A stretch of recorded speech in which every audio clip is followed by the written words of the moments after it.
Responsibility है goods को बेचने की। जैसे मान लीजिए कपड़े की शॉप है, ठीक है, अब उसको बोला गया कि भाई तुम्हारी जिम्मेदारी है, तुम्हें दुकान का सामान बेचना है। अब दुकान का सामान बेचने के लिए पॉलिथीन का तो होना जरूरी है ना, तो इसका मतलब हेलो बच्चा party, welcome to DC line CS. मैं CS and advocate Prateek Srivastava एक बार फिर से आप लोगों का स्वागत करता हूं। तो लास्ट टर्न पर हम लोगों ने 50 एमसीक्यू इंडियन कॉन्ट्रैक्ट एक्ट के कवर अप किए थे, तो बाकी के एमसीक्यू आज हम लोग करेंगे और मुझे पूरी उम्मीद है कि वो जो 50 एमसीक्यू हैं उसकी आपने अच्छे से प्रैक्टिस करी होगी। और बेटा ये जितने भी मैंने एमसीक्यू निकाले हुए हैं ये सारे के सारे इंपॉर्टेंट हैं और हर प्रोविजन को बिलोंग करते हैं, इससे आपका बहुत अच्छा रिवीजन होने वाला है। तो चलिए फटाफट से स्टार्ट करते हैं आज का सेशन।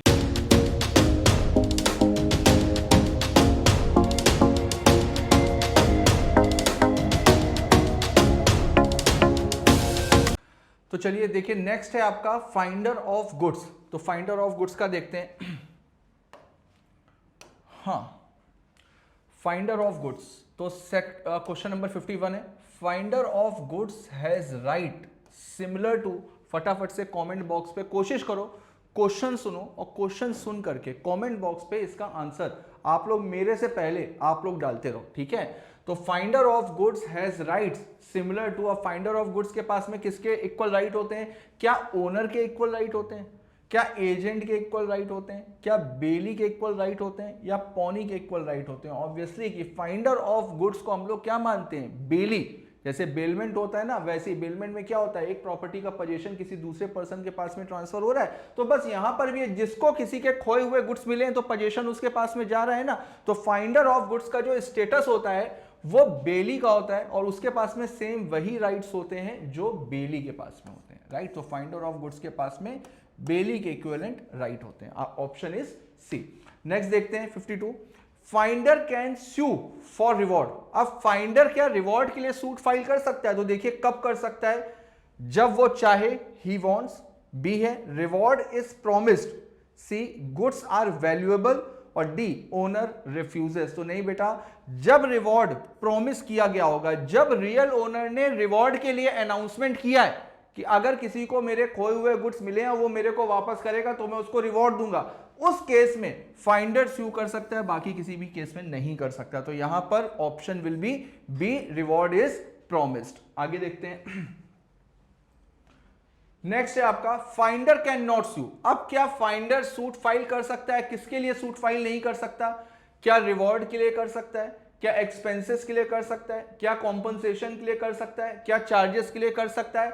तो बेटा फाइंडर कभी भी एक्सपेंसेस को रिकवर करने के लिए सूट फाइल नहीं कर सकता। रिवॉर्ड तो अगर डिक्लेयर किया है तो रिवॉर्ड के लिए कर ही सकता है, कॉम्पनसेशन, और फाइंडर को कोई नुकसान नहीं हुआ तो कॉम्पनसेशन किस बात का, और चार्जेस। तो यहां पर फाइंडर कभी भी एक्सपेंसेस के लिए सूट फाइल नहीं कर सकता, लेकिन हाँ एक्सपेंसेस के लिए राइट टू रिटेन यानी कि राइट ऑफ लीन पे एक्सरसाइज कर सकता है। ये बोल सकता है कि भाई जब तक आप मेरे पैसे नहीं दोगे, जब तक आप मेरे एक्सपेंस नहीं दोगे, तब तक हम आपको प्रॉपर्टी वापस नहीं करेंगे, लेकिन एक्सपेंसेस के लिए सूट फाइल नहीं कर सकता। तो ऑप्शन क्या होगा? Option will be B. Done है। अब नेक्स्ट देखते हैं question number 54, finder can sell goods if. अब फाइंडर कब गुड्स को बेच सकता है? जब ओनर मिल जाएगा यानी owner found. Option B goods perish, goods insured और पुलिस परमिट। तो नहीं बेटा, फाइंडर गुड्स को कब बेच सकता है? जब गुड्स पेरिशेबल नेचर की हो। दो सिचुएशन होती हैं जहां पर फाइंडर ऑफ गुड्स को बेच सकता है। कब? या तो गुड्स पेरिशेबल नेचर की हो या फिर गुड्स को संभाल करके रखने में 2/3 ऑफ वैल्यू से ज्यादा का खर्चा आ रहा है, यानी जितने के गुड्स हैं उसके 2/3 से ज्यादा का खर्चा आ रहा है गुड्स को संभाल करके रखने में, तो वहां पर फाइंडर ऑफ गुड्स को सेल कर सकता है। तो इसका ऑप्शन होगा, option will be B. B is the correct answer. Done है। तो चलिए आगे देखते हैं। नेक्स्ट है प्लेज से रिलेटेड क्वेश्चन है, देखते हैं question number 55, pledge is bailment of goods.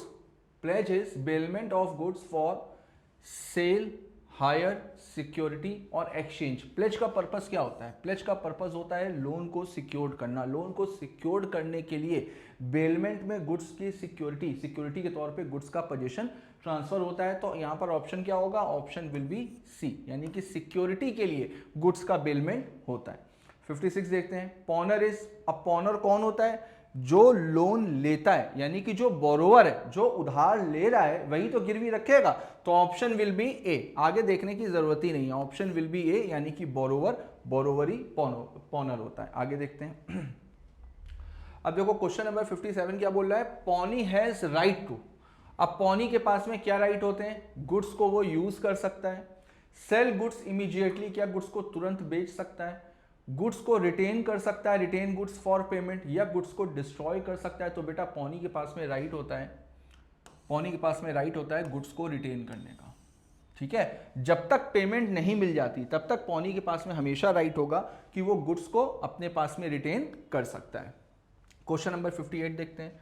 Pony में sell goods after court order, notice to pawnor, police approval, registration, तो बिल्कुल नहीं, कोर्ट तक जाने की जरूरत ही नहीं है। केवल और केवल हमने पॉनर को नोटिस दिया, उसको एक समय दिया, उसको एक टाइम दिया कि भाई इस टाइम में पेमेंट कर दे वरना मैं तेरे गुड्स को बेचने जा रहा हूं। उसका एक ऑप्शन देना चाहिए, एक अपॉर्चुनिटी उसको देनी चाहिए ताकि वो अपने गुड्स को छुड़वा पाए। क्यों? क्योंकि ये पॉनर का राइट भी होता है, right to redeem goods. Pawnor के पास में हमेशा राइट होता है कि वो अपने गुड्स को वापस ले सकता है। तो यहां पर पॉनी को एक नोटिस देना पड़ेगा पॉनर को गुड्स को बेचने से पहले। बाकी ना तो कोर्ट में जाने की जरूरत है, ना पुलिस अप्रूवल की जरूरत है, और ना ही रजिस्ट्रेशन की जरूरत है। तो answer will be B, notice to pawnor. Done है। आगे देखते हैं। अब नेक्स्ट देखो क्या बोलता है, pledge is a type of, इसमें तो कहीं कुछ सोचने की जरूरत ही नहीं है। प्लेज क्या है? Pledge is a type of bailment. ठीक है, अब एजेंसी में आते हैं। एजेंसी का देखते हैं क्या बोलता है, agent acts on behalf of. अब एजेंट किसके बिहाफ पे काम करता है देख लेते हैं। ऑप्शन क्या है, गवर्नमेंट के बिहाफ पे करता है, कोर्ट के बिहाफ पे करता है, प्रिंसिपल के बिहाफ में करता है। ऑब्वियसली कि एजेंसी क्या होती है, एजेंसी एक रिलेशन होती है। किसके बीच का रिलेशन होता है? एजेंट और प्रिंसिपल के बीच का रिलेशन होता है। तो एजेंट को अपॉइंट कौन करता है? प्रिंसिपल करता है। क्यों करता है? प्रिंसिपल अपने किसी काम को करने के लिए एजेंट को अपॉइंट करता है, एजेंट को ऑथराइज करता है। तो agent acts on behalf of principal. Option will be C. आगे देखते हैं। नेक्स्ट है कंसीडरेशन इन एजेंसी। अब क्या एजेंसी के केस में कंसीडरेशन का होना जरूरी है? ये तो हम लोगों ने जब कंसीडरेशन के एक्सेप्शन पढ़े थे कि क्या एजेंसी के कॉन्ट्रैक्ट के लिए, कॉन्ट्रैक्ट ऑफ एजेंसी के लिए क्या कंसीडरेशन का होना जरूरी है? तो कंसीडरेशन जरूरी नहीं है, ये उसके एक्सेप्शन में आता है। तो देखते हैं ऑप्शन क्या है। एसेंशियल है, बिल्कुल नहीं है। ऑप्शनल है, ऑप्शनल हो सकता है और हो भी सकती है, नहीं भी हो सकती है। Not necessary is the best answer. तो answer will be C, not necessary. तो एजेंसी के केस में कंसीडरेशन का होना जरूरी नहीं है, हो भी सकती है और नहीं भी हो सकती है। 62 देखते हैं। Agency can be created by. अब एजेंसी कैसे क्रिएट होती है? क्या एग्रीमेंट से होती है? बिल्कुल एग्रीमेंट से होती है। नेसेसिटी, नेसेसिटी से भी होती है। रेटिफिकेशन, रेटिफिकेशन से भी होती है। रेटिफिकेशन का मतलब क्या होता है? एजेंट ने कोई काम अपनी अथॉरिटी के बाहर किया और बाद में प्रिंसिपल ने उसको अप्रूवल दे दी, उसने कहा चलो ठीक है, एक्सेप्ट कर रहे हैं, रेटिफाई कर रहे हैं। तो यहां पर आंसर क्या होगा? आंसर होगा ऑल ऑफ दीज। हर तरीके से एजेंसी क्रिएट की जा सकती, तो आंसर विल बी डी। आगे देखते हैं। बेटा फटाफट से आंसर साथ साथ में देते रहना, कोशिश करो मेरे से पहले दो, राइट है ना। तो wife is agent of husband. Okay, question number 63 देखिए। Wife is agent of husband for luxury items, business, necessaries of life या प्रॉपर्टी। तो बेटा necessaries of life is the best answer. जो वाइफ होगी ना वो अपने हस्बैंड की एजेंट मानी जाएगी अगर बात नेसेसरी की आ रही है। अगर हस्बैंड अपनी वाइफ को नेसेसिटीज प्रोवाइड नहीं कराता है तो वहां पर अगर वाइफ अपने हस्बैंड के बिहाफ पर कुछ लोन लेती है, कुछ कंडक्ट करती है, तो वहां पर उसकी लायबिलिटी हस्बैंड के लिए क्रिएट होती है। तो इस वजह से यहां पर वाइफ को हस्बैंड की एजेंट के तौर पर ट्रीट किया जाएगा अगर बात नेसेसरीज की आ रही है तो फिर, है ना। अब देखिए agency by holding out, agency by holding out कह लो या एजेंसी बाय एस्टॉपल कह लो। तो arises due to necessity, estoppel, agreement, fraud, estoppel. मैंने आपको पहले ही बताया कि जो एजेंसी बाय होल्डिंग आउट है वो एस्टॉपल से अराइज होती है। आगे देखते हैं 65, रेटिफिकेशन मेक्स एजेंट्स एक्ट। भाई रेटिफिकेशन का मतलब मैंने अभी आपको बताया, रेटिफिकेशन क्या होता है? जब एजेंट ने कोई अनऑथराइज काम किया है, जब एजेंट ने कोई अनऑथराइज काम किया और बाद में प्रिंसिपल उसको रेटिफाई कर रहा है, तो रेटिफाई करने के बाद में एजेंट का वो किया गया काम वो वैलिड हो जाता है। तो आंसर विल बी वैलिड है कहीं पर, हाँ देखो ऑथराइज्ड फ्रॉम बिगिनिंग, फिर वो शुरुआत से ही वो एकदम ऑथराइज्ड हो जाता है, वैलिड हो जाता है, ठीक है। तो ratification makes agents act authorised from beginning. अब देखते हैं मर्केंटाइल एजेंट के बारे में। मर्केंटाइल एजेंट कौन होते हैं? Mercantile agent deals in immovable property, services, goods, money only, obviously goods. जो मर्केंटाइल एजेंट होते हैं वो बिजनेस के लिए होते हैं, कमर्शियल ट्रांजेक्शन्स के लिए होते हैं, तो वो बेसिकली गुड्स में डील करते हैं, ठीक। आगे देखते हैं factor. Factor has possession of goods and can only advertise, sell in own name, buy only, store goods. बिल्कुल, जो फैक्टर होगा, फैक्टर के पास में गुड्स का पोजीशन भी होता है और वो गुड्स को अपने नाम से बेच भी सकता है। तो answer will be sell in own name, अपने। यही तो हम लोगों ने पिछले वाले जो पिछला वाला वीडियो था, जो पिछली वाली क्लास थी, उसमें हम लोगों ने यही तो पढ़ा था कि ब्रोकर में और फैक्टर में क्या फ़र्क होता है। तो फैक्टर के पास पोजीशन भी होता है गुड्स का और फैक्टर अपने नाम से बेच भी सकता है, ठीक है। और ब्रोकर के पास में पोजीशन का राइट नहीं होता है। क्वेश्चन नंबर 68 देखते हैं। देखिए अगला क्वेश्चन वही आ गया, ठीक है। Broker does not have possession of goods, answer will be C, है ना। देखिए आगे देखते हैं। Del credere agent guarantees. Del credere agent किसकी गारंटी लेता है बेटा? क्रेडिट पेमेंट की। ये मैंने आपको लास्ट टाइम भी बताया था, डेल क्रेडिट एजेंट जो है वो पेमेंट की गारंटी लेता है। नेक्स्ट है auctioneer becomes agent of buyer. Auctioneer becomes agent of buyer when auction start, bid accepted, hammer falls और पेमेंट मेड।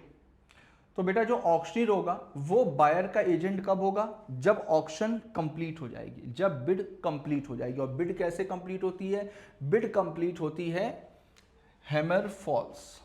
जब फॉल ऑफ हैमर होता है ना, फॉल ऑफ हैमर भी हो सकता है, कोई और भी तरीका हो सकता है, लेकिन यहां पर ऑप्शन में फॉल ऑफ हैमर लिखा हुआ है 1 2 3। तो जैसे उसने फॉल ऑफ हैमर किया तो यानी कि बिड एक्सेप्ट हो गई, बिड जैसे ही एक्सेप्ट हुई कॉन्ट्रैक्ट कंप्लीट हो गया। अब वहां पर जो ऑक्शनीर होगा, ऑक्शनीर का मतलब क्या होता है? जो ऑक्शन को ऑर्गेनाइज करा रहा है, अब वो बायर के एजेंट के तौर पे काम करेगा। इसके पहले जब तक ऑक्शन कंप्लीट नहीं होती तब तक वो सेलर का एजेंट होता है, लेकिन जैसे ही ऑक्शन कंप्लीट होती है, जैसे बिड कंप्लीट होती है, वैसे ही वो बायर का एजेंट बन जाता है। आगे देखते हैं। अब राइट एंड ड्यूटीज देख लेते हैं। तो agent must follow his wish. भाई एजेंट अपनी मर्जी से काम करेगा? नहीं करेगा। प्रिंसिपल्स इंस्ट्रक्शन, ये अच्छा आंसर है कि भाई एजेंट को हमेशा प्रिंसिपल के डायरेक्शंस, प्रिंसिपल के इंस्ट्रक्शन को करना चाहिए। लेकिन आगे के भी ऑप्शन देख लेते हैं। ऐसा नहीं कि अगर हमें एक ऑप्शन मिला तो हम उसी पे जाएंगे, हम आगे के ऑप्शन भी देखेंगे। लॉ ओनली और कस्टम ओनली। तो बेटा एजेंट को हमेशा फॉलो करना चाहिए प्रिंसिपल के इंस्ट्रक्शंस को, प्रिंसिपल के इंस्ट्रक्शंस को हमेशा फॉलो करना चाहिए। तो answer will be B. Question number 72 देखते हैं। Agent must not make profit, profit नहीं कमाना चाहिए, सीक्रेट प्रॉफिट, कमीशन, एक्सपेंसेस नहीं, सीक्रेट प्रॉफिट। अब देखो प्रॉफिट वैसे तो एजेंट को रेम्यूनरेशन मिलता है, ठीक है, लेकिन अगर वो कोई लीगल तरीके से प्रॉफिट कमा रहा है तो उसमें गलत नहीं है। लेकिन सीक्रेट प्रॉफिट कमाना ये गलत है। सीक्रेट प्रॉफिट का मतलब क्या होता है? अपने प्रिंसिपल से छुपा करके वो कभी भी प्रॉफिट नहीं कमाएगा, तो सीक्रेट प्रॉफिट उसको नहीं अर्न करना चाहिए। आगे देखते हैं। Principal must indemnify agent. अब प्रिंसिपल एजेंट को इंडेमनीफाई करेगा, किस चीज के लिए इंडेमनीफाई करेगा? इलीगल एक्ट्स के लिए करेगा? बिल्कुल नहीं करेगा। ऑथराइज एक्ट्स के लिए करेगा? हाँ ये हो सकता है, लेकिन आगे भी देखते हैं। पर्सनल लॉसेस, नेग्लिजेंस तो नहीं बेटा, प्रिंसिपल हमेशा एजेंट को इंडेमनीफाई करेगा। इंडेमनीफाई का मतलब क्या होता है? किसी के नुकसान की भरपाई करना। तो अगर एजेंट कोई ऑथराइज्ड एक्ट कर रहा है तो फिर प्रिंसिपल उसको 100% इंडेमनीफाई करेगा। ये प्रिंसिपल की ड्यूटी होती है। आगे देखो, एजेंट इज पर्सनली लायबल। अब एजेंट की पर्सनल लायबिलिटी कब होगी देखते हैं। प्रिंसिपल इज माइनर, ये आंसर तो ठीक लग रहा है कि भाई जब प्रिंसिपल माइनर होगा तो एजेंट पर्सनली लायबल होगा। Principal is disclosed, principal disclose है तब तो प्रिंसिपल की लायबिलिटी होगी। अथॉरिटी इज वैलिड, नहीं, अगर अथॉरिटी वैलिड है तब तो कोई मतलब ही नहीं बनता। कॉन्ट्रैक्ट इज लीगल, नहीं। व्हेन प्रिंसिपल इज माइनर, तो जहां पर प्रिंसिपल जो है वो माइनर है वहां पर एजेंट पर्सनली लायबल होगा। तो option will be A. Next है एजेंट्स अथॉरिटी इंक्लूड्स एक्ट्स। तो देखते हैं एजेंट की अथॉरिटी में किन किन कामों को इंक्लूड किया गया है। Necessary to perform work, okay, illegal, personal, unauthorise, नहीं, necessary to perform work. Option will be A. भाई एजेंट की अथॉरिटी जो होती है उसमें कौन कौन से कामों को इंक्लूड किया गया है, नेसेसरी टू परफॉर्म वर्क। तो बिल्कुल भाई जो काम आपको करना है उससे रिलेटेड जो भी काम जरूरी है वो काम एजेंट कर सकता है, ठीक है। जैसे अगर मान लीजिए किसी की रिस्पॉन्सिबिलिटी है गुड्स को बेचने की, जैसे मान लीजिए कपड़े की शॉप है, ठीक है। अब उसको बोला गया कि भाई तुम्हारी जिम्मेदारी है, तुम्हें दुकान का सामान बेचना है। अब दुकान का सामान बेचने के लिए एक पॉलीथीन का तो होना जरूरी है ना, तो इसका मतलब पॉलीथीन मंगवाने का भी उसके पास में राइट है। तो जिस काम को करने के लिए एजेंट को अपॉइंट किया गया है उससे रिलेटेड अगर कोई सबऑर्डिनेट वर्क है, उसके सपोर्ट में अगर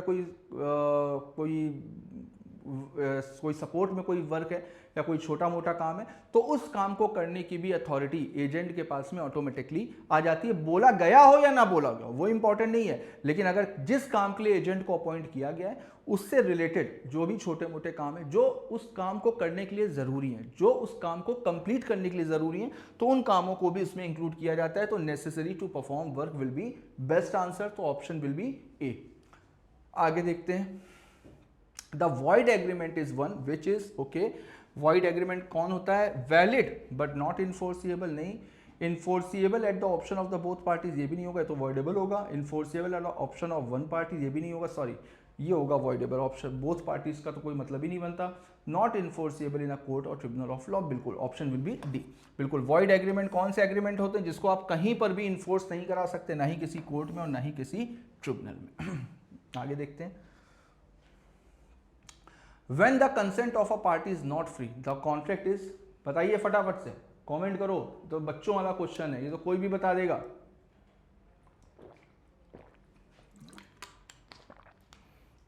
ऑप्शन विल बी वॉइडेबल, ये तो ऑप्शन पढ़ने की भी जरूरत नहीं है कि जहां पर फ्री कंसेंट मिसिंग होती है कॉन्ट्रैक्ट क्या होता है, वॉइडेबल होता है।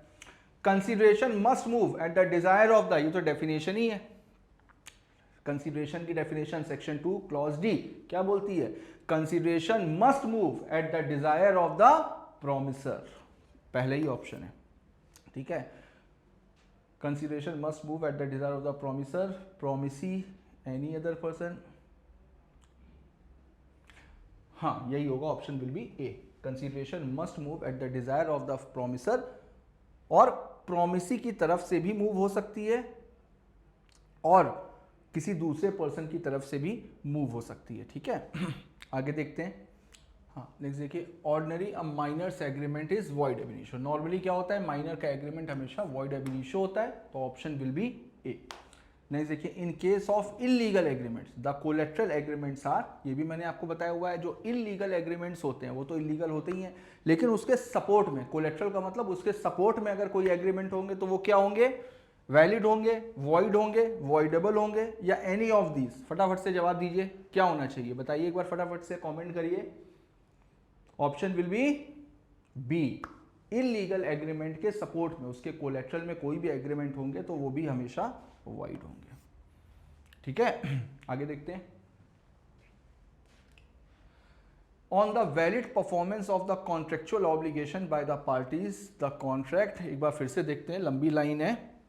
On the valid performance of the contractual obligation by the parties the contract is discharge हो जाता है, बिकम इनफोर्सिबल हो जाता है, becomes void, none of this, obviously discharge हो जाएगा। जब पार्टीज अपनी अपनी परफॉर्मेंस कर लेती हैं तो कॉन्ट्रैक्ट वहां पर क्या होता है, कॉन्ट्रैक्ट वहां पर डिस्चार्ज हो जाता है। आगे देखते हैं next, a contract is discharge by recession, recession का मतलब cancellation, a contract is discharge by recession which means, अब इसका मतलब क्या देखते हैं, चेंज इन वन और मोर टर्म्स ऑफ द कॉन्ट्रैक्ट, इसको तो बेटा मेरे ख्याल से ऑल्ट्रेशन बोलते हैं। एक्सेप्टेंस ऑफ लेसर परफॉर्मेंस, इसको तो रेमिशन बोलते हैं। Amendment of rights by a party, या कैंसिलेशन ऑफ एग्जिस्टिंग कॉन्ट्रैक्ट, तो रिसेशन का मतलब जैसा कि मैंने आपको बताया कैंसिल करना, तो option will be D, cancellation of existing contract. तो एग्जिस्टिंग कॉन्ट्रैक्ट को, जो प्रेजेंट टाइम में कॉन्ट्रैक्ट चल रहा है उसको कैंसिल करने का मतलब होता है रिसेशन करना। आगे देखते हैं, in case of breach of contract following remedy is available to, अब अगर ब्रीच ऑफ कॉन्ट्रैक्ट होता है तो कौन कौन सी रेमेडीज होती हैं देखते हैं। अग्रीव्ड पार्टी के पास में suit for recession, suit for damages, suit for specific performance, भाई मुझे तो सारे सही लग रहे हैं। आंसर डी है ऑल ऑफ दीज। तो आंसर क्या होना चाहिए? All of these. जब सारे ही सही हैं तो answer will be all of these, यानी कि D will be the best answer. 84 देखते हैं। अ voidable contract is one which can be enforced as the option of aggrieved party. Okay, can be enforced at the option of both parties, बिल्कुल नहीं होगा। Can not be enforced in a court, नहीं, ये तो void agreement है, courts prohibit, ये भी नहीं होगा। तो answer will be A, can be enforced eight the option of aggrieved party. यानी अग्रीव्ड पार्टी के पास में ऑप्शन है, अग्रीव्ड का मतलब जिसके साथ में गलत हुआ है, उसके पास में ऑप्शन है कि अगर वो चाहे तो इन्फोर्स कराए, चाहे तो उसको वॉइडेबल करा ले। देखिए 85 देखते हैं।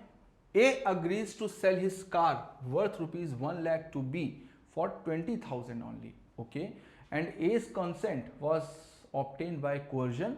Here the agreement is void, valid, voidable, unlawful। क्या होना चाहिए? Answer will be C, voidable। voidable होगा अगर coercion है, coercion से उसकी consent ली गई है तो फिर क्या होगा? voidable होगा। 86 देख लेते हैं।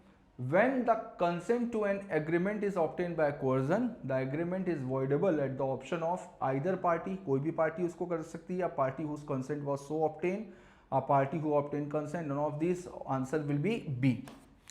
जिस पार्टी की कंसेंट ली गई है कोर्जन से, उसके पास में ऑप्शन होता है, वही तो अग्रीव्ड पार्टी होती है, उसके पास में ऑप्शन होता है कि वो चाहे तो कॉन्ट्रैक्ट को कैंसिल करा सकता है। 87 देते हैं। A agrees to pay ₹1,000 to B if a certain ship returns within a year. Okay, however the ship sinks within a year. तो देखो, ए ने बी को प्रॉमिस किया कि अगर शिप 1 साल के अंदर आ गया, ठीक है, तो फिर वो उसको 1,000 रुपए देगा, यानी कि एक कॉन्टीजेंट कॉन्ट्रैक्ट है, ठीक है, किसी इवेंट की हैपनिंग के ऊपर डिपेंड कर रहा है, वो भी फिक्स टाइम के अंदर। However the ship sinks within a year, अब शिप डूब गया, तो in this case the contract becomes void. Answer will be void. क्यों? क्योंकि ए ने बी को प्रॉमिस किया था कि अगर 1 साल के अंदर शिप आ गया तो 1,000 रुपए देंगे। अब शिप 1 साल के अंदर अगर डूब गया तो इसका मतलब क्या हुआ? उसका आ पाना अब इम्पॉसिबल हो गया, यानी अब वो आएगा ही नहीं जब डूब गया है, तो यहां पर कॉन्ट्रैक्ट क्या हो जाएगा? वॉइड हो जाएगा। डन है? आगे देखो 88 देखते हैं। A party entitled to rescind the contract loses the remedy where.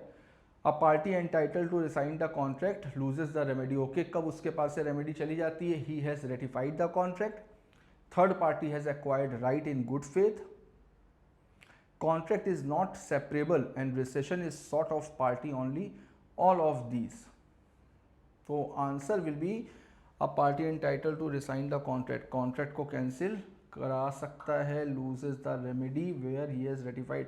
तो बेटा answer will be D, all of this, क्योंकि सारे ही ऑप्शन है ना। देखो तो he has ratified the contract, भाई अगर उसने कॉन्ट्रैक्ट को रेटिफाई करा लिया है तो भी वो बाद में कॉन्ट्रैक्ट को कैंसिल नहीं करा सकता, क्योंकि अब आपने रेटिफाई कर दिया है।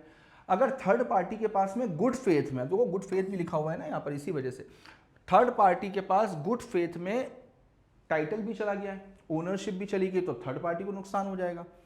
दूसरा, कॉन्ट्रैक्ट सेपरेबल नहीं है, और रिसेशन जो है, recession is sort of party only, ठीक है, तो कॉन्ट्रैक्ट सेपरेबल नेचर का नहीं है।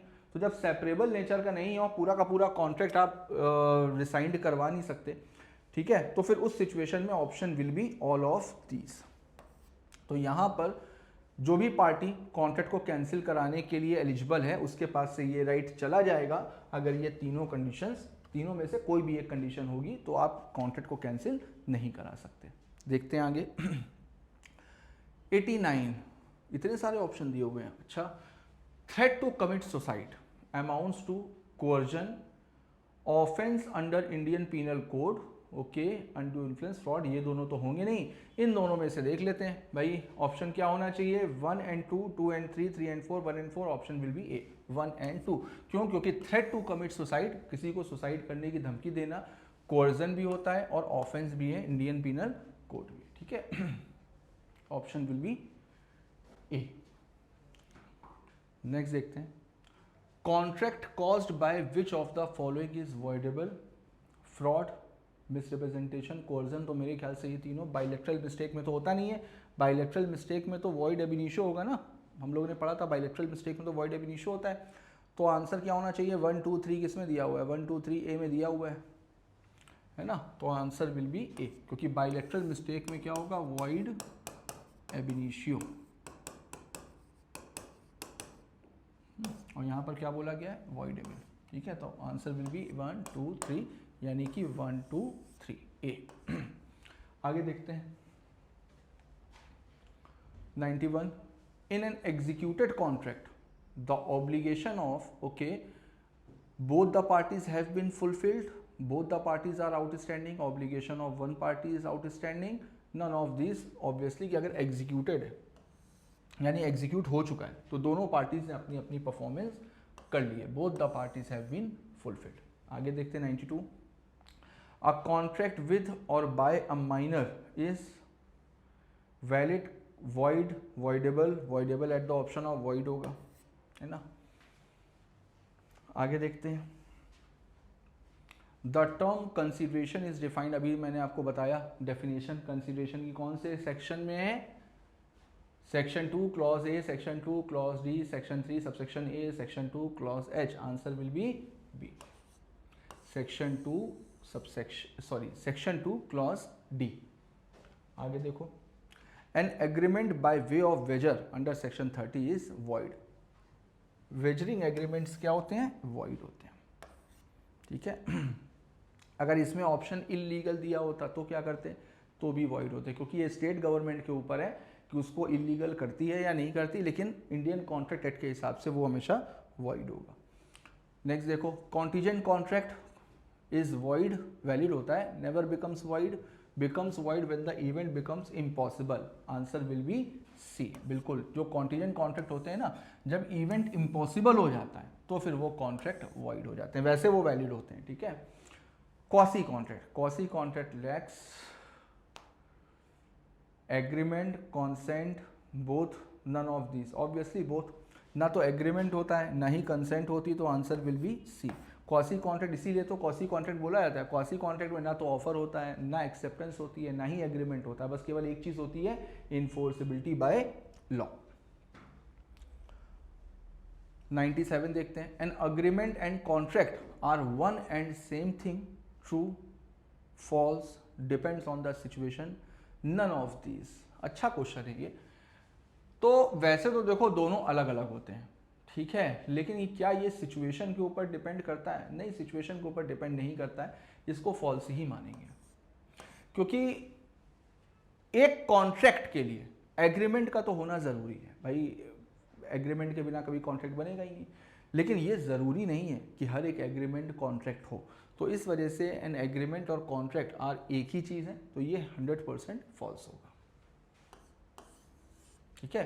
आगे देखो, two persons have the capacity to contract if both are not of unsound mind, ठीक है, none is disqualified from contracting by any law, ठीक है, both have attended, ये सारे पॉइंट्स सही हैं, सारे ही पॉइंट्स सही हैं, तो answer will be all of the above. भाई दोनों पार्टीज का साउंड माइंड होना जरूरी है, दोनों पार्टीज डिस्क्वालीफाइड बाय लॉ नहीं होनी चाहिए, और दोनों पार्टीज मेजर होनी चाहिए। 99 देखते हैं, minor is a person who has not attained the age of 18 years, 18 साल की जब तक कंप्लीट नहीं है तब तक उसको माइनर माना जाएगा। लास्ट क्वेश्चन है, लास्ट क्वेश्चन देखते हैं, a contract can be performed by, तो कॉन्ट्रैक्ट में परफॉर्मेंस कौन करेगा, प्रोमिसर करेगा, बिल्कुल करेगा, एजेंट कर सकता है, लीगल रिप्रेजेंटेटिव कर सकता है, after death either of these three, बिल्कुल either of these three is the best answer, इन तीनों में से कोई भी कर सकता है। डन है। तो आज भी हम लोगों ने 50 क्वेश्चन किए, लास्ट टर्न पे ही 50 क्वेश्चन किए थे, तो उम्मीद है कि लगभग हर प्रोविजन को कवर अप करने की कोशिश की गई है, और इसी बहाने से हर एक प्रोविजन हम लोगों का रिवाइज भी हो रहा है। तो मेरे ख्याल से पूरी उम्मीद है कि आपको मजा आया होगा। नेक्स्ट टर्न पर इसी के आगे के और MCQ हम लोग करेंगे। अभी फिलहाल इंडियन कॉन्ट्रैक्ट एक्ट चलेगा, इंडियन कॉन्ट्रैक्ट एक्ट के बाद में हम लोग फिर कंपनी लॉ पे आएंगे, ठीक है। तो चलिए फिर मिलते हैं फटाफट से नेक्स्ट वीडियो में, तब तक के लिए all the best, goodbye, thank you.